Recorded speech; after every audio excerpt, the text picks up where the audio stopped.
Hi, it's Ted Lee with Neighborhood Realty Solutions, and I'm going to go over a document we call the questionnaire for the listing realtor and homeowner. And it's really the most important document because it really kind of gets the whole thing started. When you have a client, a homeowner that needs a short sale, this is the document that you're going to fill out, send over to us to get the process started. And it should only take you about maybe 5-10 minutes to complete with the homeowner's help. Pretty easy to do. What you're going to do at the top, of course, is give us your contact information. That's your name and cell number, the name of your brokerage, and the office number. Now, we've already captured the name of the realtor who might have referred you to us when you opted into this series, this training that has a series of videos. So you don't have to put that person's name on this document. Every time we do a short sale with you, that person will get credit. At the top of this document, we're looking for 3 of the lowest sold comps. Now remember, let me just give you a simple example to think about this. Think of that the subject property is a 1-level brick, 1,400 square foot, 3-bedroom, 2-bath detached property. All right, so the comparable properties that you're going to search for are the properties within 1 mile, hopefully within the same neighborhood, that have been sold within hopefully in the last 90 days, that have a square footage between, let's say, 1,200 to 1,600 square feet, and that's 1 level, hopefully 3 bedrooms and 2 baths. So if we can get 3 of those on here, that part of the document is complete.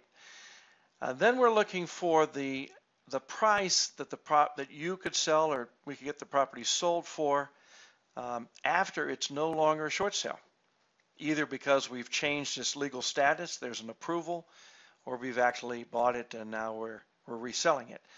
So this is a price that is really compared, if you will, to the average of the high non-distressed comps. In other words, this price should not exceed the average of let's say 3 of the highest sold comps within the area.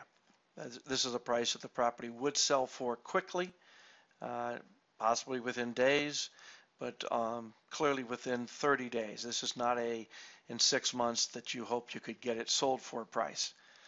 This is a price that somebody would make an offer on fairly quickly. But it's also not the price that's less than or equal to the low comps. So this is a non-distressed price. In other words, there's always going to be a variance between the short sale, distressed, low comps in that first set and this price. This is something that's more attractive because it's no longer a short sale. Okay, now we have a section of this document where we need to understand the short sale. And this is pretty easy. It starts off with, is the homeowner currently making mortgage payments? If not, when did the homeowner stop making the payments? And now in certain states, there's something called a notice of default, and that's placed in public records. So we want to know if a notice of default has been sent out. We want to know if there's a foreclosure sale date. If so, when. We want to know the names of the lenders that have liens on the property, and we want to know the loan numbers. We want to know if taxes are being paid as part of, or they're part of the mortgage payment, or they're paid separately by the homeowner. And if they are paid separately, we want to know if the homeowner owes any property taxes, and if so, we want to know how much is owed. We want to know if there's any judgment or mechanics liens attached to the property. If so, we want to know the name of those lien holders, and we want to know how much is owed. So an example here might be that a plumber wasn't paid, and the plumber is owed $1,000, and the plumber went and filed a lien on the property for that amount. So we want to know the name of the plumber or his company, and we want to know that $1,000 is owed.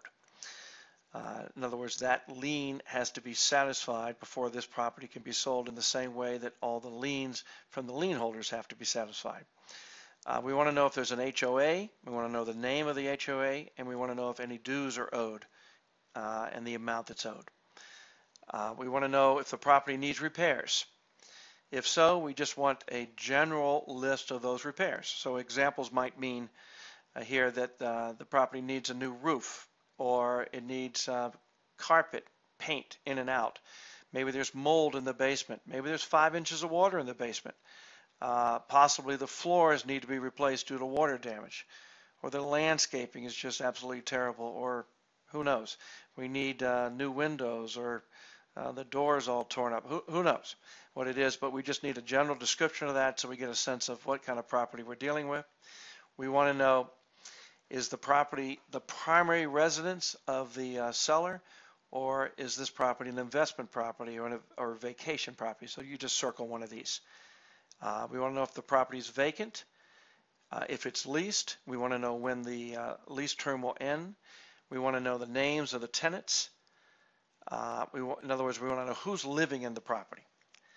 We want to know the names, who's on title. So we want to know the names of the people on title. And we want to know the names of the people on the mortgage note. And the reason for this is sometimes this is different. So there might be a husband and wife, let's say, and so we have title, both of them on it, but maybe only one of them is on the mortgage note. So we just want to know that at this point. We want to know the address of the property, and we want to know if the seller, owner of record, has ever filed for bankruptcy protection. And of course, you could always make a note here, if they're planning to file for bankruptcy protection, both of us need to know that. Now, these additional questions would not be filled out by any realtor who was starting the process the right way with us, as we were talking about it through our first video training and throughout this entire series. So these questions are really for realtors who started a short sale. They listed a short sale. It might have had some stage of negotiations, or maybe even an offer was submitted to the lender. Okay, so these are not ones that we have been working with you from the beginning. So you're going to ignore this section if this is a short sale that we work on together from day one. But if not, we're going to need some answers here, and that is, we want to know if anybody else has ever been authorized to speak to the lender. In other words, they filled out an authorization to release, they put some other person's name on that, and that party has already been speaking to the seller's lender. We want to know if a short sale package has ever been submitted to the lender. We want to know if there's ever been an offer made to the lender, and if so, we want to know the price of that offer. We want to know if the lender countered and what was the amount of the counter. We want to know if you had started the short sale as a half a short sale, meaning it's a non-negotiated half a short sale where the lender essentially created the price that the property had to be listed at. And if it was a half a short sale, we want to know if the lender actually signed a short sale agreement with the seller. All right, that's it. Again, this is a critical document because this is the document that tells us that you and the homeowner are ready to get started, so we can proceed with our fast-track short sale process. All right, look forward to talking to you in a few minutes and on one of our other videos.